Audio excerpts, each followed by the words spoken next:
And so for our final presentation, I want you all to give it up to a friend that you know and love, Michael Malucha. He's a senior Catholic Studies minor, and he's going to be giving a presentation called Clothe in Beauty. Great. How's everyone doing? Still doing okay? Enjoying the forum? It's been a long time, but hopefully an encounter of the beautiful. Beauty itself, right? Clothe in beauty. So, Stranger Things. If you haven't experienced this gift from Netflix, then go home and add it to your queue. Borrow your friend's or roommate's password, because that's what I did to watch it. But if you have seen Stranger Things, then you'll know and remember the chilling reality that is the upside down, this darker parallel dimension.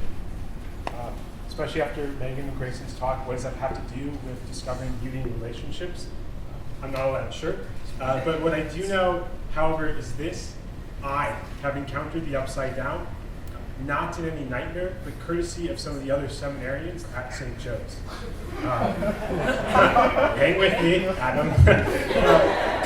While I was in DC for the March for Life, they were in my room, turning everything upside down.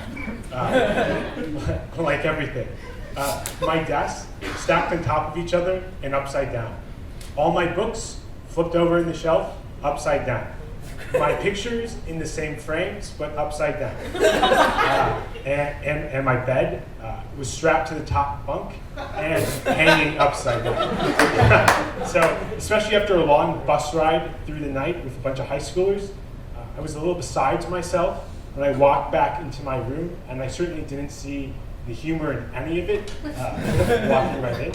I began angrily rearranging everything and muttering every imaginable word under my breath, which is a lie, because Adam was there and I was shouting and like in a panic. I had locked my door the rest of the day and wasn't like talking to anyone, so it wasn't like a very good moment. But in the process, and this is what driving the crux of sort of this talk tonight, is that I ripped my favorite pair of pants trying to rearrange everything, because I had to like, you know, there they went. My polo blue chinos, like well-worn, perfectly faded, they were gone. Like they couldn't be repaired. And that was really bad. So like clearly the death of my polo blue chinos was a traumatic event. In the meantime, it got me thinking about the clothes that we wear. The reason for wearing clothes, hopefully we're adults, like it's pretty self-evident at this point. There's that. But looking around tonight, it's clear that we don't wear the same clothes or colors or styles or brands. Our outfits have different places of origin. Some come from this country, but more likely it's places like Vietnam, Thailand, and India. The person sitting next to you probably ordered their clothes from some online store, actually went to a mall, or maybe even visited that quintessential hipster hangout, right, the thrift shop. And I think this all leads us to like maybe ask the question of what clothes do we wear? Agree, hang with me, because there's a point. Agree, disagree, or unbelievably like indifferent.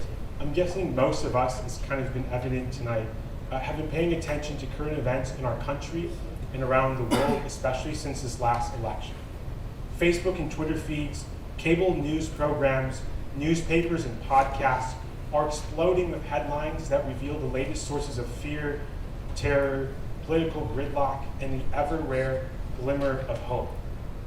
Photojournalists and the average cell phone users alike capture image after image depicting these events, protests, hearings, and prayer vigils. But if any of us stopped long enough to look at the people in these images, yes, even starting with him, have any of us ever been struck by the clothes or hats or political statements that people wear, that we wear? Take a look at some of these photos of people and their outfits from recent months. Because it's obvious that we wear clothes, but what about the clothes that we choose to wear?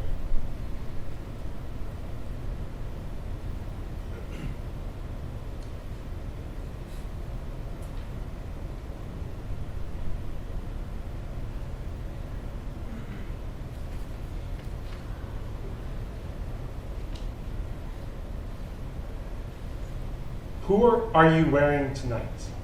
This battle cry of materialism pierces the air of every Hollywood red carpet.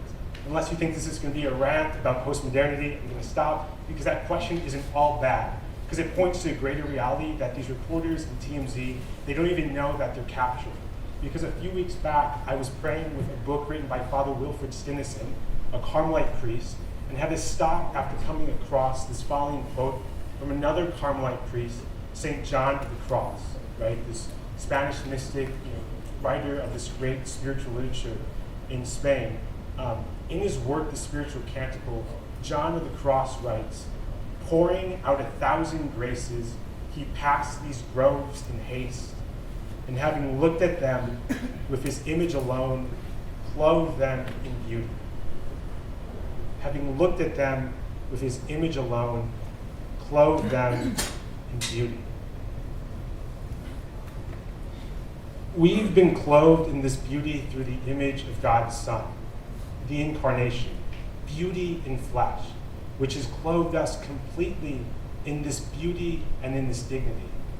And it changes everything, especially through this, the baptismal garment, and that's Pope Francis recently baptizing babies of some Vatican employees.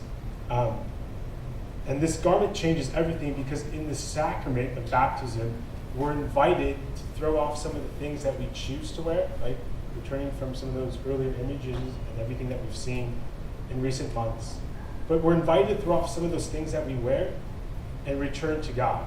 Because ultimately that garment, that sacrament, baptism, draws us into communion with Him and with each other. Ursula quoted Pope Francis, so am I. He's not surprisingly, like Francis understands this need to return and recognize our fundamental and most primary identity. For our Pope says, the greatest revolution is what goes to the roots, to recognize them and see what those roots have to say at this time.